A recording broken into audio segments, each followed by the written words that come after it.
Welcome back to News 5. Singapore has reported 573 new COVID-19 cases today, taking the national tally to 18,778. Well, the Health Ministry says majority of the new cases continue to be migrant workers staying in dormitories. 5 are Singaporeans or permanent residents. Manpower Minister Josephine says there was no indication of a higher prevalence of COVID-19 infections among migrant workers, even after the first cluster in that community was detected in February. She says most infected workers showed mild symptoms and many were only detected through active case finding. This may explain why, up to the middle of March, the cases of workers at the dormitories testing positive were few and far between. Once evidence emerged that the virus had spread in the dormitories, we decided to deal with it squarely and quickly and mobilize the whole of government resources. And also taking the spotlight in Parliament, living conditions in foreign worker dormitories. Mrs. Teo says an average of 1,200 employers were taken to task for unacceptable accommodation each year. 20 operators have also breached rules for large dormitories.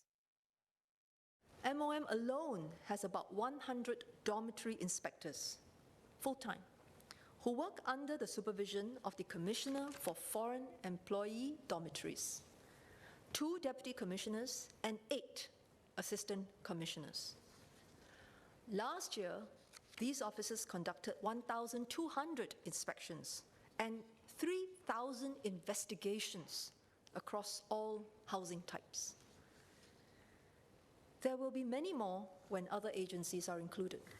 Where lapses are found, dormitory operators must rectify them immediately. Now, following the ministerial statements, several MPs asked questions largely focused on how the government is handling infections within the migrant worker community. COVID-19 infections among migrant workers make up the largest group in Singapore by far. It prompted nominated Member of Parliament ANTHEA to ask if the authorities will investigate the reasons behind the high infection rates among this group. We are committed to doing a comprehensive review after the crisis. It's more than just a review on dormitories, it's a review on the whole pandemic, from start to finish, and our response, the actual nature of it, the form of it, the timing of it. Clearly, it's not possible to say today when we're still fighting a battle for which we do not know when it will end. Mr. Lawrence Wong, who's also the co-chair of the multi-ministry task force dealing with the outbreak, says the government will announce the review when it is ready. Ms. Ong also posed another question, this time to the Manpower Minister. Will the government consider issuing an apology to the migrant workers, given the dismal conditions that they are currently in? The minister replied that close interactions with workers happen at regular basis in and outside the dormitories, and their requests and feedback are followed up. What they are focused on is how we can help them to handle this present situation, not fall sick, and if they fall sick, how to take care of them, how to look after their wages being paid, how to ensure that they can send money home. These are the things that they have asked of us. I have not come across one single migrant worker himself that has demanded an apology.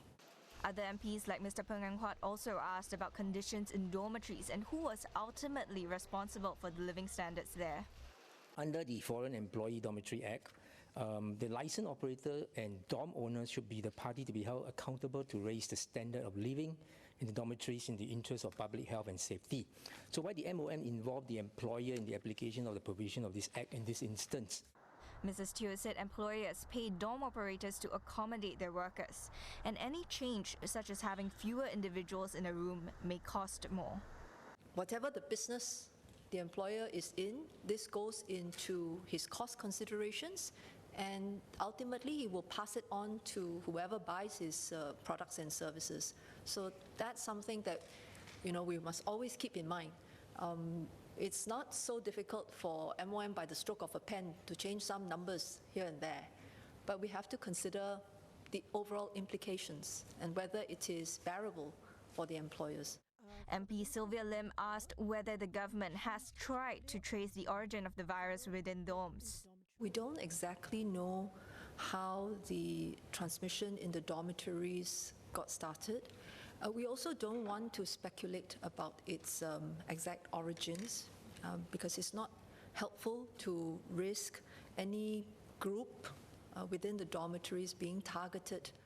The minister added that the aim is bringing the situation under control and preventing a reoccurrence. Home-based food businesses have been allowed to resume operations from next week because the COVID-19 situation in Singapore has improved. Minister in charge of Muslim Affairs, MASAGOS ZULKIFLI, says the Singapore Malay Chamber of Commerce and Industry has reached out to about 1,800 such businesses to help them access government support schemes. He was responding to an adjournment motion raised by MP Intan Azura Mokhtar. It takes just one infected person to start a cluster. Lives, especially of our elderly, are at stake, and they can be right in the homes of these HPB operations. The circuit breaker would need to be extended if community transmissions remain high. So we are not backpedaling. We are just making a decision because the situation has improved. Hence, as we make a difficult decision to restrict the operations of HPBs, I hope everyone understands why.